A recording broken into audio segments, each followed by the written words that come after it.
start from the very beginning. Straight out of art school, I had a passion, and I had wonderful brothers that supported me from the very beginning, and we went straight into business. And I went to Vogue magazine. My jewelry got photographed the moment it came off the jeweler's table. It made the covers of Vogue, it made the covers of Bazaar, the pages of the New York Times.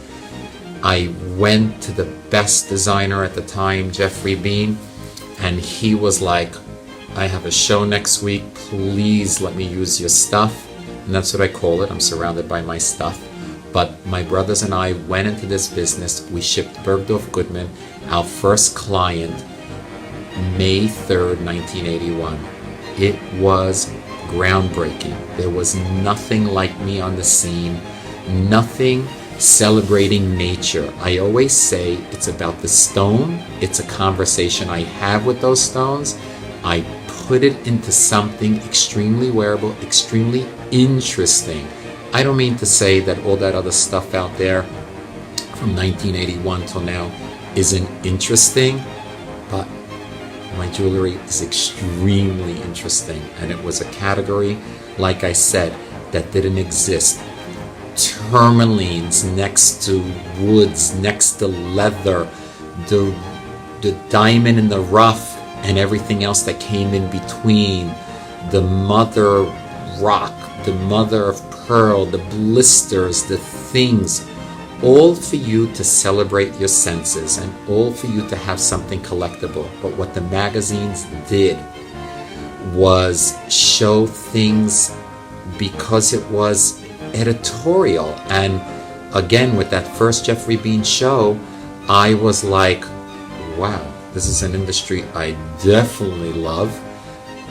Donna Karan asked me for my jewelry for her wedding. Oscar de la Renta asked. All these designers asked, and I had to kind of slow down the runway thing, because came the real thing. Came the Bergdorf business that was like a non-stop. The world traveled through Bergdorf, and Neiman Marcus from the very beginning till this day, 40 years later, carrying the Stephen Dweck collection and showcasing the one-of-a-kinds and celebrating what I've been so fortunate to call my own. And from the magazine editorials to the White House, when I had dinner with the Clintons with my wife and children, when I was fortunate enough to have Pope John Paul seated with my napkin rings, it was a celebration of the senses. It was the most magnificent 40 years that I could ever be so proud of. And, you know, it's like I hold up pieces and I say, I love that. And I'm thrilled when there's that one person who's most fortunate to collect this piece. And yes, sometimes I'm sad to say goodbye to them, but at the personal appearances where I see the lady, I like pack the bags. You know, when you pack off a child and you say, okay, you've been home long enough, now go off to college. Well, I'll send these pieces off to the right home when I know the lady is going to take care of my pieces. The way the Smithsonian has my jewelry next to Dorothy's ruby slippers and Benjamin Franklin's brown waistcoat, and also in the same building where the Star-Spangled Banner is.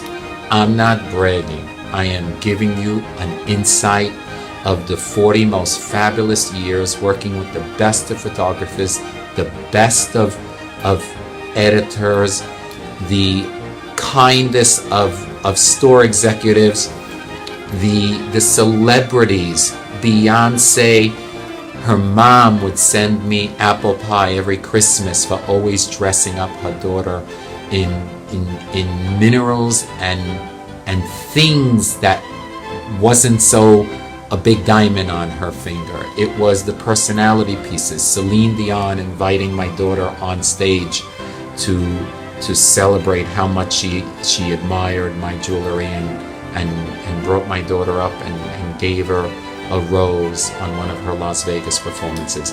There are stories, there are pieces, there are, you know, it's not about the past, it's about the future. It's about what I am so excited, especially with the new initiatives going forward, of working with the best people now in Los Angeles to bring a fresh version of Stephen Dweck, helping us go into the next 40 years. The next 40 years is gonna be, forgive me, remember I born, bred, and from Brooklyn. We have our own way of speaking, and I usually say, especially to the ladies in Australia and in London, at Liberty of London, I speak the King's English, as in King's County, and it's nothing like what the Queen speaks. But remember, from my past videos, the coins I collected, huge fan of Queen Elizabeth, huge fan of decorative art. Ask my wife, because that vase collection in every nook and cranny of the house, all over the house, is not fun to clean once a year, but the jewels come alive. Not like a decorative art that just sits in a corner. Relish this jewelry. Look up the jewelry. Google Stephen Dweck and his gold collection. Google the carved mother of pearl pieces and now being reissued in legacy. Look up Adam. Look up the one-of-a-kinds. I'm not telling you to work too hard at this, but if you admire something interesting, yes, this is the third time I'm using that word, understand that I have a passion. I am so lucky, so fortunate that I'll earn that privilege of romancing the stone one lady at a time.